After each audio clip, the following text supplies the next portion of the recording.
اولا انا قلت لك لما يملكوا الملوك تاعهم الشجاعه باش يجبدوا الموضوع هذا، انا ما نسمحلكش انك تسيء الى ملوك المغرب. تكلم بادب، اسمع مليح.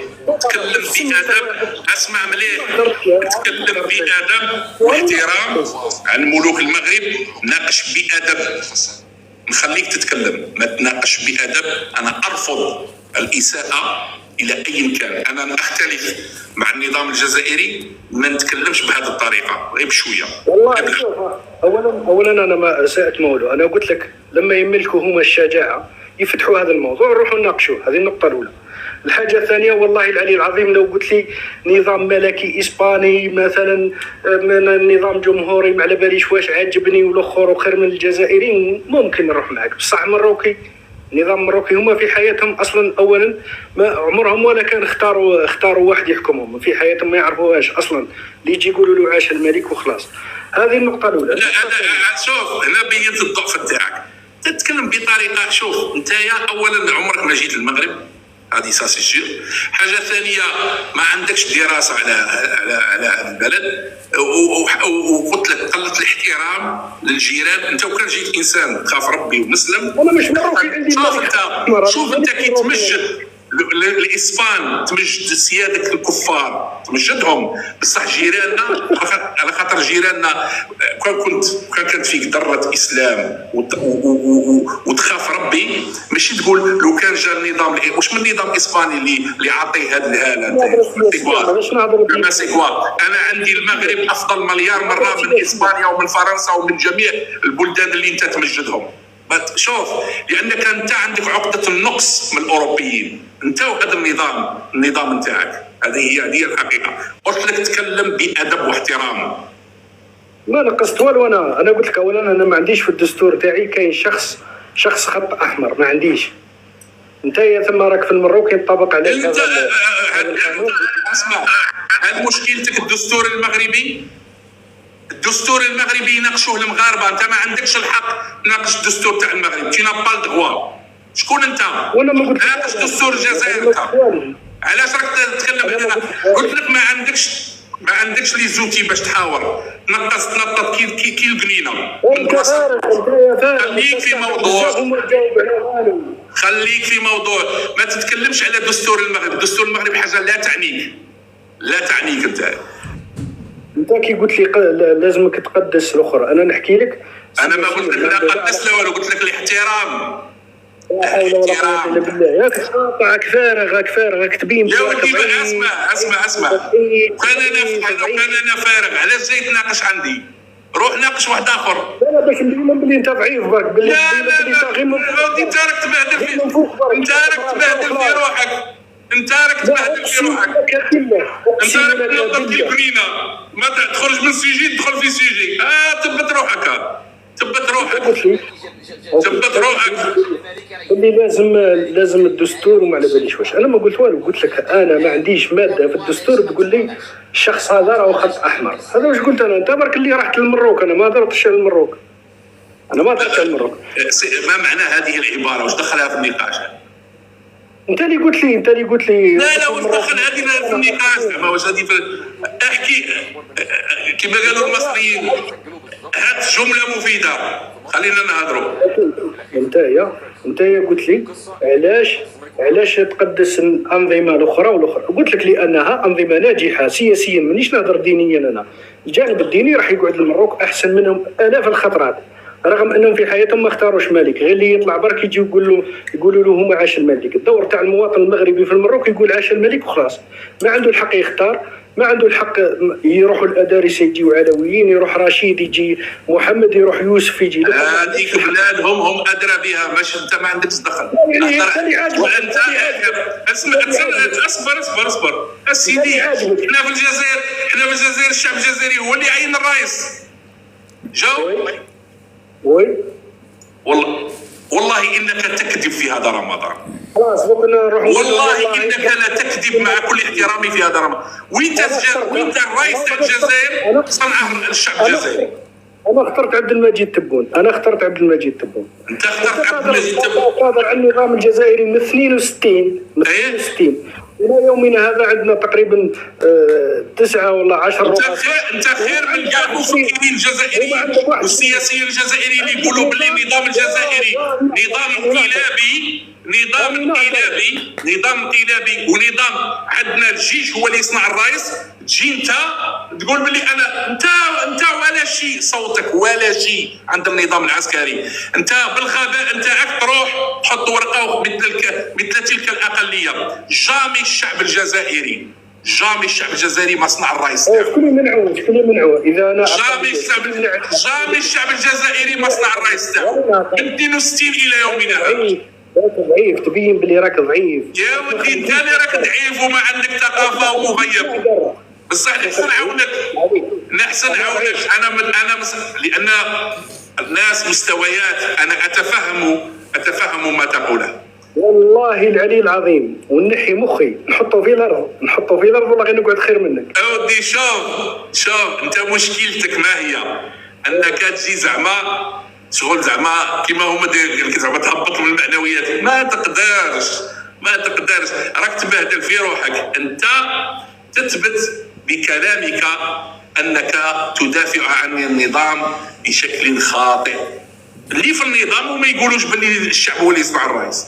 اللي يدافعوا النخب اللي تدافع عن النظام وتتحاشى انها تقول هذه الكلمه. وين تصنع الشعب الجزائري الرئيس تاعه؟ وين تصنع الشعب الجزائري؟ يعني احنا ما نصنعوش النظام. جامي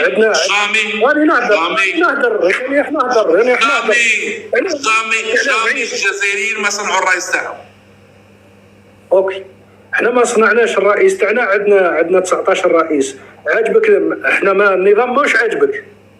19 رئيس موش عاجبك. انا راني ننتقد من حقي ننتقد النظام الجزائري، من حقي ونبحث على ان تكون هناك ديمقراطيه. انا نهضر اخويا، وتفضل. من الغباء انه الانسان يكون موش عاجبه نظام تاع 19 رئيس في مده 50 سنه ولا 60 سنه، عاجبه نظام تاع رئيس واحد من الستينات، عاجبه النظام هذاك وما خيروش الشعب. هذا وانا شكون باش يعجبني؟ انا لست مغربي. انا ما خلي المغاربه ابار. تكلم على بلادك. النظام الحكم في المغرب هذاك شأن يخص المغاربه، ما يخصك انت ولا انا. النظام عجبك؟ النظام المغربي عجبك؟ انا في ضيافه المغرب. أنا رجل أعرف قدر نفسي. أنا أعرف قدر نفسي. هذا شأن يخص المغاربة. الملكية شأن يخص المغاربة مش أنايا. قول لي أنا توالهم ما نقدرش نهضر. كيفاش نظام 19 رئيس موش عاجبك واحد عنده نظام؟ هذاك الملكية في المغرب لا شأن يخص المغاربة. أنا جامي بيان سور ما يعجبنيش النظام الانقلابي عسكري في الجزائر. ما يعجبنيش، سي نورمال. بيان سور عجبك النظام المغربي؟ سي با نورمال. انت مريت في مخك. انا علاش يعجبني النظام المغربي؟ علاش يعجبني؟ شكون انا وكان كنت مغربي تجي عليا، لكن لا انت تقول انا ما نتدخلش لانني انا نعرف قدر نفسي. انا ما نتدخلش في شؤون الدول وفي شؤون الانظمه تاع الجيران. هذاك الشأن يخص المغاربه، ما يخصنيش انا ولا انت. اسمع كي قلت يعجبني النظام المغربي والاخرى اللي قلت لك انا. لا ما قلتش يعجبني. لا قلت لك انت مشكلتك انك تمجدوا الاوروبيين اللي كلاو من الحمنه وجيراننا اللي وقفوا معانا. شغل تحسب انك تستصغرهم يعني. شغل وهذا خطا. وعلاش حقرونا وعلاش ابتزونا القوى الاستعماريه بالعقليه نتاعكم، بالعقليه نتاعكم تاع النظام. مثلا الاستفزاز مثلا انه كل عام تجي الصحافه المغربيه ولا يجي سفير ولا وزير خارجيه تاع دوله ما ويقول لي انا اجدد اعترافي بمغربيه الصحراء والخرطي. هذا كل عام يجي يجدد لي، محسوب راني كاري عليه البلاد. انا هذاك هو الاستفزاز. هذاك النصر ليهم هما في هذه القضيه اللي مسجله في الامم المتحده، وهذاك مكسب لهم. وهذه انتكاسه وصقله لينا النظام اللي يحكم في بلادنا. هذا ما كان. تحيه للشوقي بن زهره. سي وليد مساء الخير، صحة فطورك. صحة فطورك صاحبي، كي راك داير؟ واش راك لاباس؟ لاباس الحمد لله، وانت؟ والله لاباس. تسامحني كنت نسمع في هذا المتدخل عندك يعطي في دروس والأنظمة وكذا، هذا طلع عندي المرة الماضية وتذكرت جيدا، التزم التزام أخلاقي بأنه يختفي من المواقع إذا أثبت له بأنه إسبانيا ليست هي من أدرجت ملف الصحراء في اللجنة الرابعة. هو قال بأنه إسبانيا أدرجت ملف الصحراء في اللجنة الرابعة على أساس قرأ فقرة في الآخر، وأثبت له بأنه إسبانيا ليست هي من أدرجت، وفي النهاية قال لك بأنه ما فهمش الموضوع وما يعرفش، لكنه لم يحترم الالتزام الأخلاقي تاعو. يعني كيف إنسان يعني ما عندوش انه يلتزم اخلاقيا بانه يختفي من الوجود اذا مثلا اثبت له امر، والان نسمعوا عندك ويعطي في دروس والانظمه وكذا والانظمه الملكيه والعسكريه. تفضل يا صديقي. اثبت انه الملف حطاته المغرب. يلا نعاود نثبت لك، ماشي المغرب. انت قلت انه اسبانيا هي من ادخلت الملف. وي كيف؟ ممكن تقول لنا؟ تفضل. اوكي، يدخل للامم المتحده لا ماشي يدخل الامم. وين ندخل الامم المتحده؟ وين اعطيتني المره الماضيه؟ موقع الامم المتحده. وي موقع اللجنه الرابعه اولا، ماشي موقع الامم المتحده اولا. مش مهم، موقع اممي. لا مش نفس الشيء، تسمى الامم المتحده اوكي، لكن لازم تقول لي روح للجنه الرابعه. انت راك ما تفرقش. هذا السي وليد قال لي بانه في 1975 مجلس الامن اصدر حكم في قضيه الصحر. ما يعرفش، ما يفرقش بين مجلس الامن ومحكمه العدل يعني باش تشوف المستوى. هو قال لي مجلس الامن في 75 اصدر الحكم. دونك صديقي رانا نتكلموا عن اللجنه الرابعه. ممكن تقول لي واش قالت اللجنه الرابعه حول اسبانيا ادرجت الملف؟ قالت اسبانيا هي من ادرجت ملف الصحراء الغربيه لدى الامم المتحده بموجب الماده رقم 73. اوكي، نعاودوا نقرا لك الفقره درك راي امامي. ادرجت الصحراء الغربيه في قائمه الامم المتحده للاقاليم غير المتمتعه بالحكم الذاتي منذ عام 1963 بعد ان احالت اسبانيا معلومات بشان الصحراء الاسبانيه بموجب الماده 73. هل انت فهمت الفقره بانه اسبانيا هي من احالت بانه من ادرجت الملف طوعيه؟ لا، بموجب الماده 73. السي وليد هذا التزم التزام اخلاقي. الناس اللي هنا راكم تسمعوا راهم كانوا معي في البث المباشر هذاك. قال لك اسبانيا ونتحداك هي من ادرجت الملف. دركا كي عاود قريت له الفقره لانه ما يفهموش، لانه سامعين وماشي فاهمين.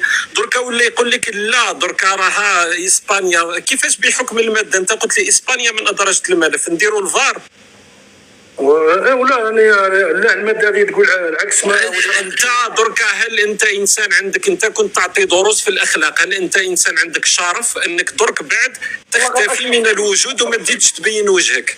والله اشرف منك. اوكي، بين اذا عندك شرف اختفي من الوجود. هو ما يعرفش بان المغرب قام بمعركه دبلوماسيه كبيره باش وصل. واش فهمت انت من واش قريت؟ اصبر مش فهمت انت من واش قريت. سي وليد سي وليد ما تقولش واش كنت راح تقول. ممكن اذا انت تتكلم عن علم بالملف بانه اسبانيا ادرجت، ممكن تقول لي كيف وصلت انه الملف ادرج في اللجنه الرابعه سنه 1963؟ مكتوبه عندك بموجب الماده. لا اوكي ماشي مكتوبه عندي، هذه راهي فقره تقديميه. ممكن تقول لي كيفاش وصلنا ل 1963 والملف ادرج في اللجنه الرابعه؟ تفضل. كيفاش وصلت انه بطبيعه الحال القضيه عندها تسلسل زمني؟ كيفاش وصلت اسبانيا انها قالت حسبك انت وسندرج الملف في اللجنه الرابعه؟ تفضل اعطينا المعلومه. القانون الدولي في الماده 73. الماده 73 كيف جاءت؟ كيفاش وصلنا للماده 73؟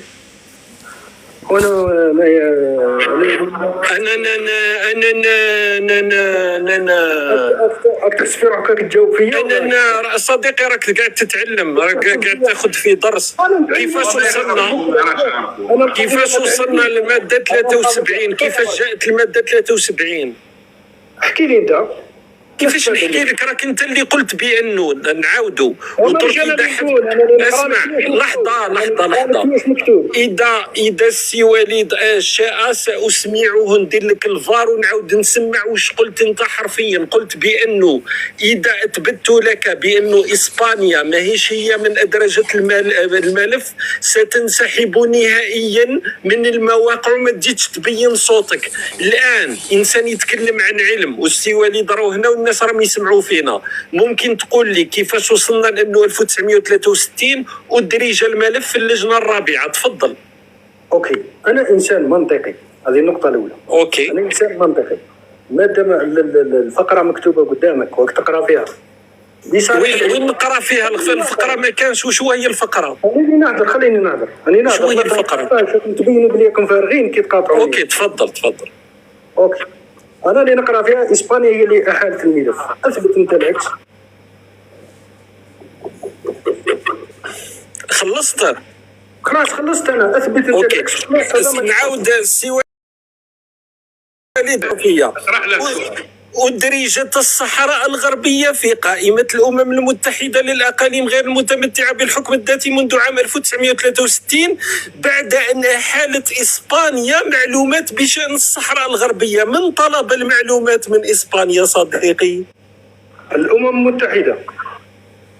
دونك إسبانيا هي من، أنت قلت إسبانيا هي من أدرجت الملف.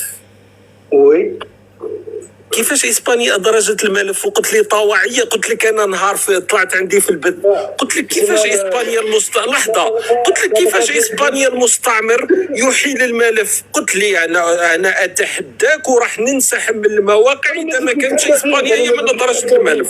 أنا ما زلت نتحدى فيك. اثبت العكس. تفضل. اوكي، منطقيا. لا قبل ما اثبت يا ولدي، انا ماشي غير اثبت، قبل ما اثبت انا انت باش تتحداني بالشكل هذاك وباش درك امام السي وليد تزيد تعاود نفس التحدي، لابد انك وانت انسان لحظه انت انسان منطقي. قلت الإنسان المنطقي لما يناقش موضوع يناقشه عن علم. دوك أنت ممكن تقول لنا كيفاش وصلنا ل 1963 أدرج الملف في اللجنة الرابعة مع العلم، وإذا تحب نعاونك مع العلم أنه الإجابة وش راح تدير؟ راح تثبت العلاقة مع المغرب صديقي السي وليد، راهو عليها ضرب هذيك الضحكة وقاعد يتفرج فينا. واش من تثبت؟ أو اسمع، شوف الضحكة تاع وليد كبير راح تفهم وين راك داخل في الخيط. زايد في الربيع برك. اوكي، 1963 كيفاش أدرج الملف؟ لماذا وصلنا ل 1963 وأدرج الملف في اللجنة الرابعة؟ تفضل. هي نقطة الخلاف اللي هنا في بيني وبينك، هي نقطة الخلاف. ما الذي، أنا باغي نوضح لك الأمر. السي شوقي راه يقول لك ما الذي دفع الى ادراج الملف باللجنه الرابعه في 1963. ما يهمنيش السبب. كيفاش؟ ما يهمنيش انا السبب. ما عنديش السبب انا. ما عندكش السبب وجايب لنا السبب. ما يهمنيش السبب. فرق. كيفاش ما يهمك السبب؟ من الدافع وراء تسجيل ملف الصحراء الغربيه؟ اثبت العكس. اثبت ان المغرب هو من وضع الملف. راه اولا صديقي شوف، نحددوا حاجه، تبعني مليح وركز وهز الكناش تاعك وسجل. دركا انت قلت منذ ثواني بانك انسان منطقي في النقاشات. لما تكون في قضية منطقية في النقاشات المنطقية، انت المرة الماضية انت قلت بانه اسبانيا ادرجت الملف، وانا اتحدى هذاك شوقي بن زهرة عامل المخزن واتحدى الناس اللي كانوا يسمعوا بانه ساثبت هذا. انت البينه اللي جبتها خاطئه لانك اصلا عندك اشكاليه في الفهم اللغوي، عندك اشكاليه لغويه، قريت فقره وما فهمتهاش. وزيد في النقاشات المنطقيه لازمك تفهم بانه اذا ناقشت او جادلت في موضوع لابد انك تكون ملم به، ماشي قريت فقره تقديميه في اللجنه الرابعه وجيت قلت لنا الكلام هذا. دونك اكرر سؤالي مره اخرى واتمنى انه السي وليد ما يعاونكش. كيفاش وصلنا ل 1963؟ انا اللي عندي السؤال، انا اللي قلت لك لا ما كانش. انت نعاود نسمعك واش قلت انت. اثبت لي العكس. انا راني نقول اسبانيا حطت الملف بموجب واش رانا نقرا وانا وياك درك. تفضل انت اثبت العكس. تلاقي انت وليد اوكي رانا سمعناك. فهمنا برك، انت درت الادعاء هذا بناء على علم. فهمنا كيفاش وصلت اسبانيا درجة الملف 63. كيفاش اسبانيا حسبك وهي غير صحيح. انا نقراو فيها مع بعضنا بموجب الماده رقم 73. اوكي دونك القانون الدولي كيفاش خلقوه والاخر على جال ما على باليش. لا قول لي برك اسبانيا صديقي، قول لي. بصح ستايفي اسبانيا تحط ملف باش تطرد روحها من الصحراء. شكون اللي قرصها؟ والمغرب يحط ملف على جال باش تخرج اسبانيا، وكي تخرج اسبانيا يخليه في الامم المتحده. يا لطيف السي وليد، ما تزيدش تعاونوا، راك عاونتوا شويه. ما تزيدش تعاونوا خلي ما تخرجوش خلي ما تخرج. دونك نعاودوا نرجعوا. راني دوك راح نعاونك شويه باسكو راك داخل في حيط وغطني قدام الناس. رانا درناك مسخره شويه. دونك نرجعوا 1959. ماذا اجابت اسبانيا لما سئلت حول قضيه اذا كانت لها مستعمرات في افريقيا ام لا؟ ماذا اجابت اسبانيا 59؟ تفضل. انت اللي راح تثبت. او مانيش انا اللي نثبت. لحظه، انت المره الماضيه راك انت اللي درت الادعاء. انني هذاك الوقت ما هضرتش معاك. انت درت ادعاء اسبانيا هي من ادرجت الملف. درك السي وليد ضرب بجمله بسيطه بينك باللي مسخره، لانه قال لك كيفاش المستعمر يروح يقيم الحجة على نفسه. ما نفوتوها لك معليش. انت الادعاء تاعك كيف تثبت لنا بانه اسبانيا هي من ادرجت الملف؟ اوكي، اذا كان المغرب هو اللي حط الملف، اولا علاش ماش مذكور؟ لا لا لا لا لا توقف صديقي، راك هنا ماناش في قهوة طموح. ماشي داير ميوت. جاوب على، انت قلت اسبانيا هي من درجة الملف، كيف تبني الحجة تاعك؟ الادعاء هذا هو مبني على ماذا؟ اسبانيا خويا، ما لقيتش مكتوبه المغرب. انا اظن الامم المتحده لو كان جات المغربيه اللي حطت الملف تكتب المغرب. مبني على ماذا الادعاء في القضيه الامميه؟ مبني على ماذا بانه اسبانيا هي من ادرجت الملف؟ ما هي الحجه تاعك؟ الحجه انا راني نتكلم مع حيط ولا مع بنادم؟ الحجه انا شخصا معاك ما والو، انني قاعد ناظر باحترام وانتم راك تشخصن فيها معايا. صديقي ما تبداش تبكي، راك مسخره قدام الناس. ما تبداش تبكي والله غير راك اضحوك. انت يا تفضل اعطيني العكس بعد ان نعاودوا نقراو لغويا. بعد ان احالت اسبانيا معلومات، هذا ما تقول. الفقره اللي جاني بها هو السي وليد هذيك الخطره مدير كابتور ويدور بها، قال لي هاي الكابتور وهاو الدليل. بعد ان احالت اسبانيا معلومات في اللحظه ذيك، لانه موضوع ما كانش على الصحراء الغربيه. بعد ان حالت اسبانيا، هذه هي الحجه الوحيده تاعك صح؟ هذا هو الحجه الوحيده تاعك. اني نهضر هذه هي الحجه الوحيده تاعك ام لك حجه اخرى؟ اني نهضر. اولا انا لما طلعت معك كان اللايف تاعك يتحدث على الحرب على ايران. هذه النقطة الأولى. راح تعاود لنا الفيلم. أنا ناظر أخويا. لا هو أنت درت ادعاء بأنه إسبانيا هي من درجة الملف أم لا؟ كون راجل وما تهربش. أنت درت الادعاء هذا أم لا؟ نقول لك وأنت يا مطالب. هل أنت درت الادعاء أم لا؟ نعاود لك، هل درت الادعاء هذا أم لا؟ قول لي جيب لي الدليل على انه اسبانيا اللي احالت الملف. نروح لك الموقع. انا نجيب لك دارك. انت اللي درت الادعاء بانه اسبانيا هي من احالت الملف. انت راك جاوبت باللي المغرب هو اللي حط الملف. ما قلتش انا قلت باللي المغرب حط الملف. انا قلت باللي المغرب حط الملف. انا قلت باللي انا ما درت والو صديقي. البينه هذه راي بسيطه وطفل صغير في الابتدائي. البينه على من انت درت الادعاء بانه اسبانيا هي من احالت درجه الملف، وانت قلت بانه اذا ما كانش هذا الامر صحيح راح تنسحب نهائيا. اوكي دوك اثبت لنا بانه اسبانيا هي من درجه الملف. اعطيني اي حجه باش نبنيو عليها القضيه. انا واش راك تقرا؟ واش راهو مكتوب قدامك؟ اقرانا يلا. واش راهو مكتوب؟ بعد ان احالت اسبانيا معلومات بشان الصحراء الاسبانيه بموجب الماده 73. خلاص فيها المغرب، مذكور المغرب. السي وليد راهو يظن بان واش دخل المغرب؟ شكون اللي حط الملف؟ هو راه يظن اسبانيا حطت الملف باش تصفي روحها من الصحراء. باش تصفي روحها من بروحها، باش تصفي اسبانيا باش تصفي روحها بروحها. ثبتوا العكس، ثبتوا العكس. علاه تضحكوا من الفريق؟ صديقي نعاودوا شوف سافا با ماناش رايحين نوصلوا للنتيجه. شوف الناس راهم يسمعوا فينا. اسكو نتوما فاهمين بانه هو دار من البينه على من ادعى؟ هو قال اسبانيا ادرجت الملف وتحداني، قال لي لو كان ما تكونش اسبانيا، ما ذكرش المغرب، قال لي لو كان ما تكونش اسبانيا من ادرجت الملف ما نزيدش نبان. معناتها انت راك تقول لنا الان بانه اسبانيا لم تدرج الملف، صح؟ راني نقول لك اسبانيا هي من ادرجت الملف، والفقره اللي راك تقرا فيها اكبر دليل على انه اسبانيا هي من ادرجت الملف. والحجه وباش ما نظلموكش. اوكي باش اصبر وباش ما نظلموكش، راك تقول لنا باللي الحجه الوحيده تاعك هي الفقره اللي في الموقع تاع اللجنه الرابعه، صح؟ ما عندكش حاجه اخرى تشاركها معنا؟ اوكي. دونك ما تعرفش انت التاريخ تاع الملف، يعني اسبانيا كيف الماده 73، هل تعرف من اين جاءت الماده 73 ام لا؟ اذا ما تعرفش تقدر تقول لنا ما تعرفش. واش صرا في 1960 باش جات الماده 73؟ تفضل اعطينا انت ما تعرفش. دونك لا لحظه، دونك راح نبين الجهه تاعك فقط. ما تعرفش المراسلات.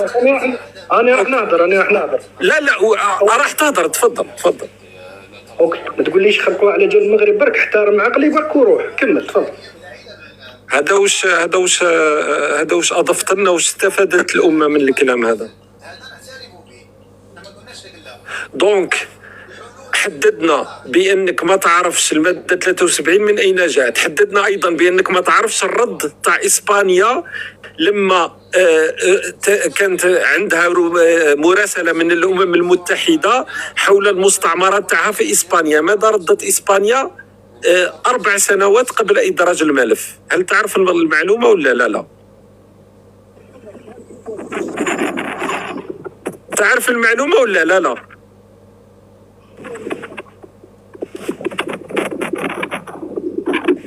بلاش نسمعوا فيك. وقيل حصل. انا يا طالبتوني بالدليل، قلت لك الفقره اللي راك تقرا فيها حتى لهنا وقريتها اكثر من 5 خطرات.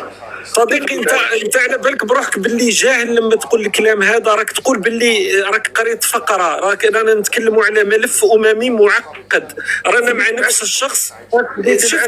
اسمع، شفت علاش مش مليح ترد روحك من ضحكه؟ شفت علاش مش مليح ترد روحك من ضحكه؟ انت اللي علاش دير ميوت؟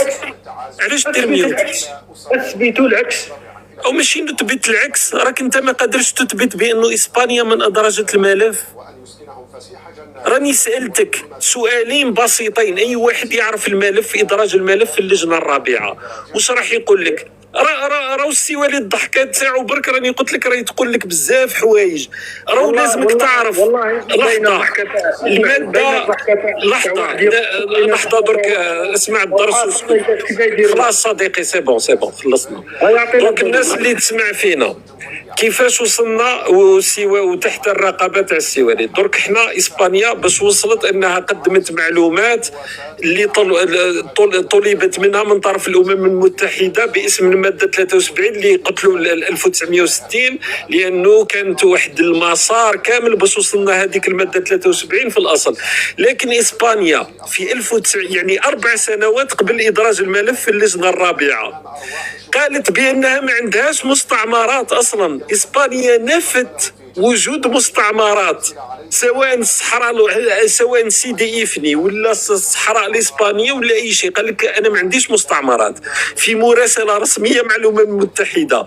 ومن هي الجهة اللي قالت لا يا إسبانيا أنت عندك مستعمرات وبما فيها الصحراء الغربية؟ هي المغرب، في مراسلة رسمية مع الأمم المتحدة. معناتها كيفاش إسبانيا 4 سنوات من بعد تقول لك اصبر ولات كاكات كما قال عبد المجيد تبون، اصبر نروح نقدم الملف كما قال لنا هذا الخال اللي ما عندوش الشرف انه ينسحب كما قال، بانه اذا اسبانيا لم تدرج الملف راح ينسحب. اثبت لي الان، نحطوا واش؟ نحط المراسله، نروح نجبدوا المراسله. في نظرك الخالد صيفي، انت في نظرك المغرب ما طالبش بالصحراء، بتحرير الصحراء من الاحتلال الاسباني قبل 75؟ في نظرك ما طالبش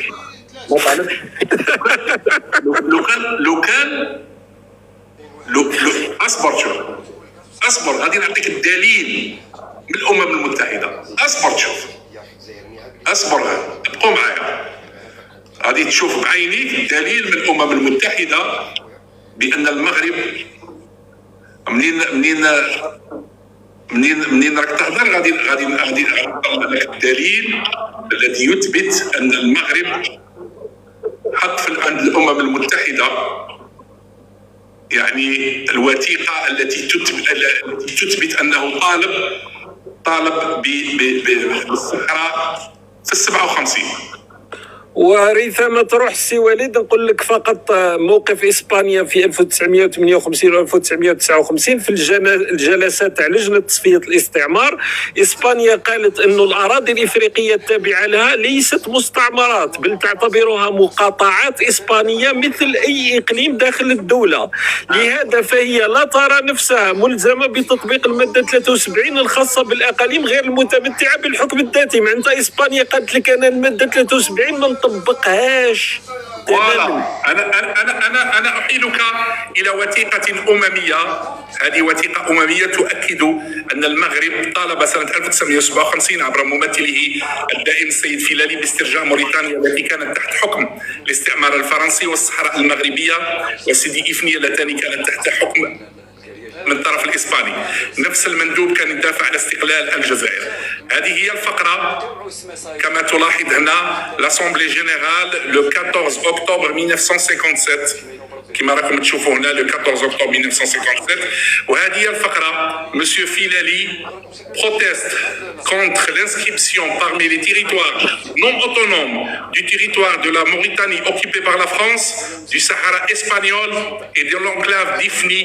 Il exprime l'espoir que les puissances intéressées mettront bientôt un terme à leur occupation de ces régions qui constituent des parties intégrantes des territoires marocains. يعني هنا مندوب المغرب بشكل رسمي هنا راه يطالب الاحتلال الاسباني والفرنسي باسترجاع الاراضي التي تشكل جزء لا يتجزأ من المغرب. شفت الدليل ولا ما شفتهاش؟ اوكي انا ما هذه وثيقه، هذه 57 الامم المتحده. راح نعلق على واش جبتوه. اولا المغرب احتج على الادراج، ماشي هذه في 57. خليني نهضر. طيب عينيك شفتها. وما يفرق راه ماشي. لحظه يا لحظة الجاهل، هذا هو المشكل تاع الجاهل. لحظة راح تسكت صديقي، لأنه راك الجاهل هو أنك ما تفرق باللي السي وليد ماشي يحكي لك على قضية الإدراج اللي رانا كنا نتكلموا عليها تاع 63، رجع لك ل 57 57 قبل. هنا السي شوقي راني رديت عليه كي قال باللي المغرب لم يطالب بالصحراء قبل 75.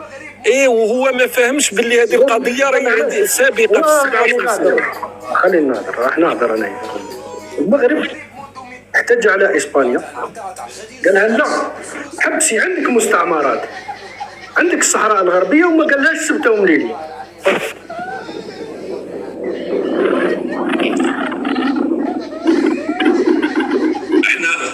احنا رانا نحكوا على ادراج اسبانيا لملف الصحراء. لجنة تصفية الاستعمار. كنت راك تقول باللي المغرب احتج على اسبانيا انها حطت الملف وقالت ما عنديش مستعمرات، قال لها لا حبسي انت عندك مستعمرات، قال لها على الصحراء الغربيه وخلها سكتهم. انا هنا راك تناقض مع الكلام اللي قلته قبل، قلت لي المغرب لم يحتج ولم يطالب بالصحراء قبل 65. قلت بانه اسبانيا هي من ادرجت الملف 63 في اللجنه الرابعه، ما انت تراجعت عن الكلام هذا. لا انا فرضت جدلا انك انت لحظه وراح يبدا يهرب السيوله وراح يبدا يهرب لسبته ومليليا. دونك عندنا قضيه كنا نتكلموا على الصحراء. قلت بانه اسبانيا الادعاء الاولي تاعك انه المغرب عمره ما طالب بالاراضي هذه قبل 75 رقم واحد، والسي وليد اثبت لك العكس. رقم اثنين انه اسبانيا هي من ادرجت الملف في اللجنه الرابعه. انا جبت لك الدليل بانه اسبانيا اصلا كانت ترفض انها الملف يدرج في اللجنه الرابعه باسم الماده 73 لانها تعتبر بانه الاراضي هذه هي مقاطعات لها. دونك انت الالتزام تاعك اذا كنت انسان عندك شرف وعندك رجوله كنت راح تنسحب وما تزيدش تبين وجهك، لكن انت انسان لا شرف لك. درك نروح ابعد من هذا. المذكره المغربيه سنه 1961 ردا على قضيه علاش المغرب قدم مذكره سنه 1961 لانه فشلت المفاوضات الثنائيه مع اسبانيا حول سيدي افني والصحراء، وانه صدر الاعلان تاع الامم المتحده لتصفيه الاستعمار سنه 1960. واش قال المغرب في نص المذكره المغربيه؟ ما تقول ان حكومه المملكه المغربيه تلفت نظر الامم المتحده الى استمرار وجود اداره استعماريه اسبانيه في منطقه افني والصحراء. معناتها فصل ايضا بين سيدي افني وبين الصحراء في قضيتين مختلفتين. هذه ايضا المذكره تاع 1961. المذكره لحظه تسكت الان، واذا كنت عندك شرف درك تختفي كليا.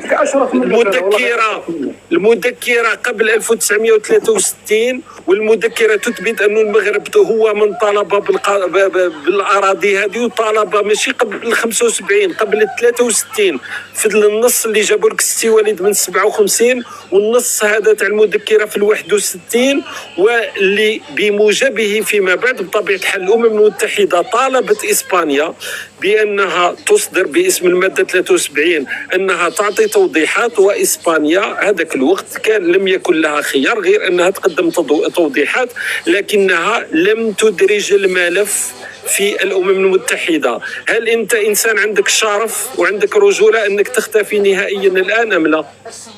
متى انت في ميزك جاوبني؟ ما جاوبت على والو انت يا كاع اللي قاله لكم عديم الشرف. هذا هو عديم الشرف. وراح ندير حاجه قبل السي وليد. راح نسمعك اذا الناس اللي يسمعوا فينا راح يسمعوا المقتطف تاعك اللي قلت فيه بالالتزام اللي درته بانه اذا بينا لك بانه اسبانيا لم تدرج الملف ماكش راح تزيد تبين وجهك. انت اصلا انسان سي فو بروفيل. هذا طارق غضبان جو سي با سي سون نو او با، مي يعني العار اللي نزل عليك اليوم لانك قبيل كنت في دروس في الاخلاق. العار اللي نزل عليك اليوم اللي راهم يشوفوا فيه الناس كنت تستحي على روحك انك تحاول تمد دروس الوالد كبير. كنت تستحي على روحك انك تحاول تمد دروس. قاعد تقرا باش تجي تجاوب. دركا نسمعوا المقتطف تاعك ولا لا؟ نسمعوا المقتطف تاعك ولا لا؟ اما عندك تعديلات ام عندك بينه الان ترد عليها؟ صح يكون عندك الروح الرياضيه الان، خاصك تعترف. اوكي يلا واش ثبتوا انتم؟ شوف يلا الحرب سجال كما قال معاويه. والله غير تديو الكف هنا والهي. وصلنا بداو يبانوا الاخلاق السي وليد. درك يبداو يبانوا الاخلاق. درك اعطيني اذا عندك الشرف. الناس شحال بنادم راهم يسمعوا فينا؟ 2200 شخص. اعطينا دركا الرد تاعك اثبت لنا بانه اسبانيا معليش قال هذه جوله ما توفقتش فيها وراني تعلمت معلومه وخلاص. بالعكس انا قلت لك بالعكس. اثبت العكس. انا اثبت، انا بعد عن شخصي والسي شوقي حتى هو اثبت لك بان المغرب طالب بالصحراء منذ 1957 بالدليل بالامم المتحده. رديت عليك بدليل وثيقه تاريخيه الامم المتحده. ممكن تقول لي السي وليد صبر نديروا حاجه باش نعرفوا اذا ما هوش جهل. الشيء اللي كنت نقرا فيه انا منذ لحظات وش هو؟ وانا وين على بالي قضيه انا وانا وين على بالي يا سي وليد، انا كنت نعطيه في الحجه وجاوبته قال لي وين كان على بالي، ما كانش يسمع. يعني للامانه هذا بنادم تتكلم معاه، هذا بنادم تتكلم معاه، هذا ما تكونش حمار، ما تكونش حمار. انا وش بدا يبين في اخلاقه. انا النص لا دركا تسكت. وش هو النص اللي كنت نقرا فيه؟ انا نضرب خطر من انا يا لهنا ونقول لك تمني ما هو كيفاش ضرب خطر من ما هو النص اللي كان يقرا فيه شوقي ما هو النص اللي كنت نقرا فيه انا؟ كنت تقرا في ورق مرحاض. واش كنت تقرا نتايا؟ تربيه شوف صيفي القداره تبان السي وليد كيحبوا يهربوا راهم هكا. شوف صيفي كيما قال شنقريحه كوراج دير كوراج شويه. والله غير كوراج انقطع الصوت. دير شويه كوراج. انا اسمع صيفي شوف انت قلت لي المغرب لم يطالب بالصحراء قبل 75. ما رايك في هذيك الوثيقه اللي نشرتها انا؟ اولا الوثيقه منين نشرتها؟ منين جبتها؟ تاع الامم المتحده. منين جبتها؟ رو كان يقول رو قدم الوثيقه وشرحها. رسول اخي موش رسول اللي قال انا نطالب فيه جبدها من الامم المتحده. هذه نقطه. رسول واش دخل الرسول؟ يا اخي حطيت لك وثيقه تاع الامم المتحده الجمعيه العامه. انت اخي طرحت علي السؤال قلت لي الوثيقه اللي جبتها، قلت لك منين جبتها؟ يا اخي تاع الامم المتحده وريتها لك الناس اللي هم يتبعوا شافوها بقيت على ناصر. كي تقول لي انت من الامم المتحده نقول لك انا خلاص صاي خلاص. تفضل جبدها من الامم المتحده. هذه النقطه الاولى. باش يجبدها يروح للامم المتحده يجبدها. ايه هي حطيت لك وثيقه تاع الامم المتحده. منين جابها هو؟ يسمى جابها جبتها من الارشيف تاع الامم المتحده. تفضل جبدها، عاود جبدها اخي عادي سهله، عاود جبدها. وش هي الوثيقه؟ وش كان لو كان نجبدها تستعرف؟ لا حول ولا قوه الا بالله. لا حول ولا قوه. لحظه سي وليد، الوثيقه وش فيها اللي جبدها السي وليد؟ وش كان ما يقول فيها؟ راهو يقول بلي الموقع هذا اللي جابوا لا الوثيقه وش فيها؟ وش هو علاش هو جبدها؟ وش فيها؟ نهضر علاش قاطعوا فيا الوثيقه وش فيها؟ يقول بلي الوثيقه هذه اللي جابها السي وليد يقول بلي المغرب طالب بال وين تقول؟ وش من سنه؟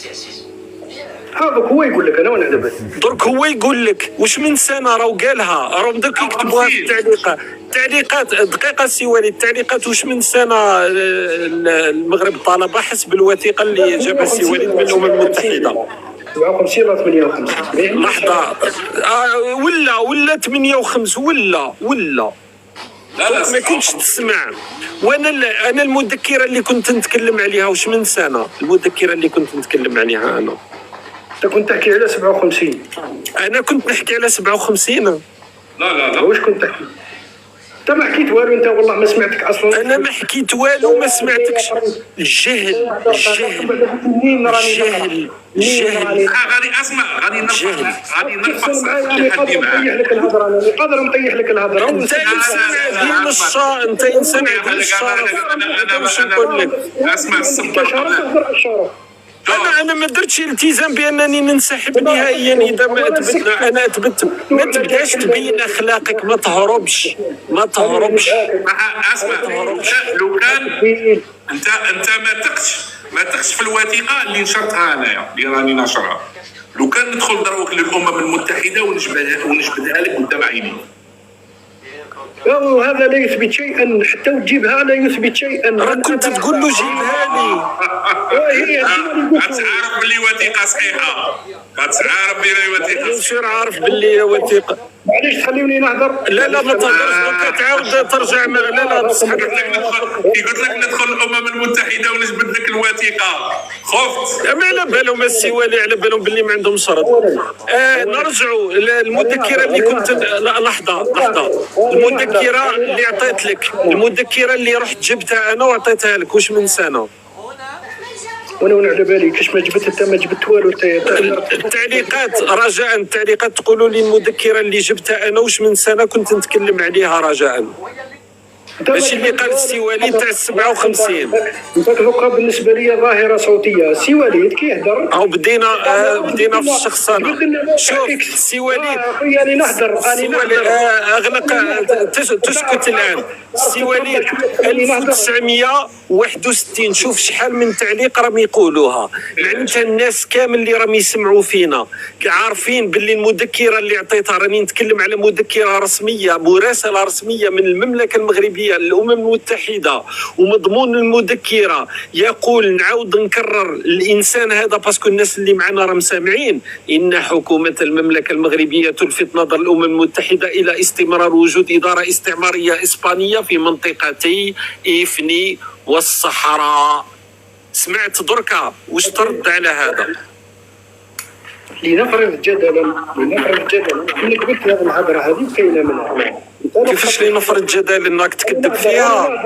راني نهضر على حاب تخرجني من اخلاق تاعي ونقيح اخلاقك. انت انسان عديم الشرف اصلا لانك درت التزام اخلاقي لم تفي به. يا ولدي انت كابن عاهره، انت كابن انت تربيه وانت تربيه بيوت الرذيله بس توقف هنا اخلاقك بانك تخرج على اطار النقاش بالك تغلط. لا السي وليد هذا ما بقاش ولا يشتم شوف انت اسمع. شوف يا تربيه بيوت الرذيله. راح تسمع الان، راح انت تربيه بيوت الرذيله لانك انت من شتم. شوف انت انسان تكلمت هنا بشكل غير محترم، وانا قلت لك لانهائك. الله خير. أنا قلت لك السي وليد لما يغلق عليهم الموضوع يولي السب والشتم. هذا معنى اخويا شوقي، لما تواجهه بالحقيقه وتقول له بلي كاين آية في الامم المتحده، يقول لك انا ما يعني هو تلمو مدجن في عقله. يعني كان تجيب له الامم المتحده وتقول له المغرب هاوي انت طالب منا، غسلوا لهم دماغهم. العسكر هذا المجرم غسل دماغ الجزائريين يعني. لا وهذه اشكال على بالك، هذه اشكاليه هذه دائما انا نرجع. انت تعرف جيدا انه عندنا احنا ازمه كبيره في المدرسه الجزائريه السي وليد. هذا ما انتجته المدرسه الجزائريه. عندك فرض الابجديات تاع النقاش اللي كنا نسمعوا فيها، بعيدا على انه النهايه بين اخلاق ونزل بالشتم تاع الامهات، لكن يعني انه الانسان ما يقدرش يتقبل مثلا انه لما تناقش موضوع لابد انه يكون على علم. اولا لابد انك تكون عندك حجه تقابل حجه، وانك تكون ما تقدرش تتكلم في كل المواضيع وانت جاهل بالموضوع. الدعايه نتاعهم كذبت عليهم كثير، يعني هذا هو المشكل نتاعهم. الدعايه المشكل نتاعها مشكل هذا العسكر هادو كذبوا على الجزائريين كثير، ويروجوا لهم بان المغرب عمره ما طالب بالصحراء قبل 75 وعمر ما يعني كلام اللي حفظوه على مدار هذه انا نتكلموا على 50 سنه هنايا. ومنين تواجههم بالحقيقه وتروح تجبد له يعني وثيقه وتقول له فوالا المغرب كيف طالب قبل ما تاسس هذا البوليزاريو المغرب خادم معركه دبلوماسيه كبيره فيما يخص هذه المساله. يقول لك لا ويقول لك لا، اسبانيا هي اللي بغات تصفي روحها من الاستعمار. هذا حمقى خويا شوقي. هذه جستمو باش توصلوا على بالك هذه راهي رائجه الفكره، راهم روجوها لهم. هذه لا تظنن بانه هذا راه يتكلم، هذه روجوها لهم الفكره على اساس كيفاش انت الانسان يدخل لك في راسك بانه المستعمر يروح يقيم الحجه على نفسه ويدخل الملف في اللجنه الرابعه باش يصفي الاستعمار اللي هو وين صرات هذه؟ لماذا لم يغادروا حتى 1975 لما جات المسيره الخضراء؟ اذا لماذا هذه يعني المستوى اللي وصلنا له؟ هذا هو المستوى اللي عنده. المتابعين راهم يطلبوا ماريا تطلع، اللي وجهت لها دعوه اذا كانت تتفضل معنا طبعا ونتناقشوا. بكل بساطه خويا شوقي لقد افحمته، وانا نحييك على هذا الوعي اللي راك طبعا تزرع فيه في ان الجزائريين انا نعتبرهم ضحايا.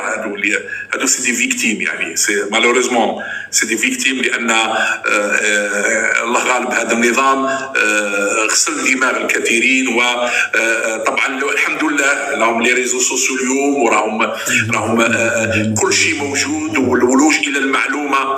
هو كي قلت له ندخل الامم المتحده، وانا ما قدرش لان عارف بانني نجبد لا ريفيرونس وندخل سور بلاص ونوريه الوثيقه.